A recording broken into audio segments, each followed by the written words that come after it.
Why Elle Woods never had a glow up. Have you ever noticed that Legally Blonde feels like a makeover movie? Except nobody actually gets a makeover. Think about it. Almost every coming-of-age film follows the same formula. The main character starts out as someone the world doesn't take seriously. Somewhere in the middle, they change. Their clothes become darker. Their personality becomes quieter. They learn to hide the parts of themselves that people once laughed at. By the final act, they're finally respected, not because they've achieved something extraordinary, but because they've become easier for everyone else to understand. Elle Woods never follows that script. When she first appears on screen, she's wearing pink from head to toe. She loves fashion. She knows everyone's birthday. She gets excited over shoes, magazines, and manicures. The film doesn't hide any of it. In fact, it exaggerates it. And that's exactly what makes the opening so clever, because the movie isn't just introducing Elle. It's testing us. Within the first few minutes, most people have already decided who she is. Not because of anything she said, but because of what she's wearing. The film understands something about human nature that most stories ignore. People don't meet you. They meet the version of you they've already imagined. And for Elle Woods, that imagined version is someone who's pretty cheerful and probably not very intelligent. What's interesting is that the audience and the characters make the exact same mistake. Warner believes Elle isn't serious enough for his future. Harvard believes she's a joke.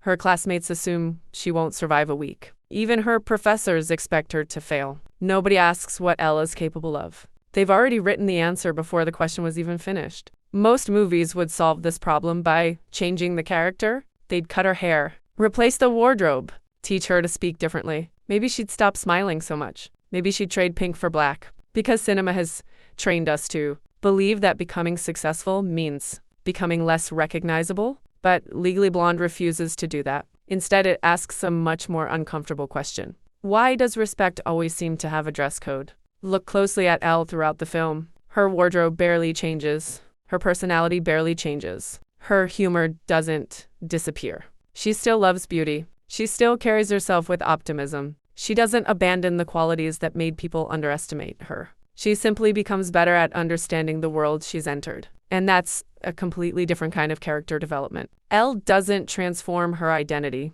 She transforms her strategy. That's why Harvard is such an important setting. Harvard isn't just a university. It's a symbol. It's a place where intelligence has a very specific image.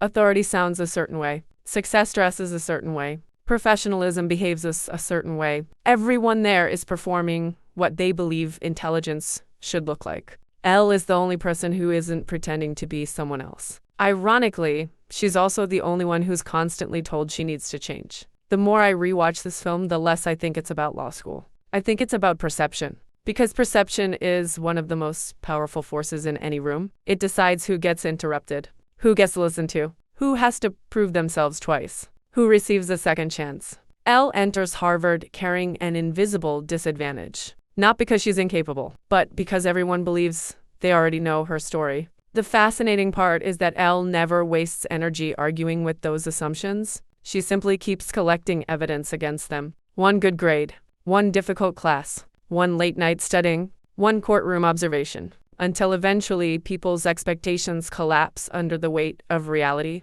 That's what makes the ending feel so satisfying. Elle doesn't win because she suddenly becomes brilliant. She wins because brilliance was never missing.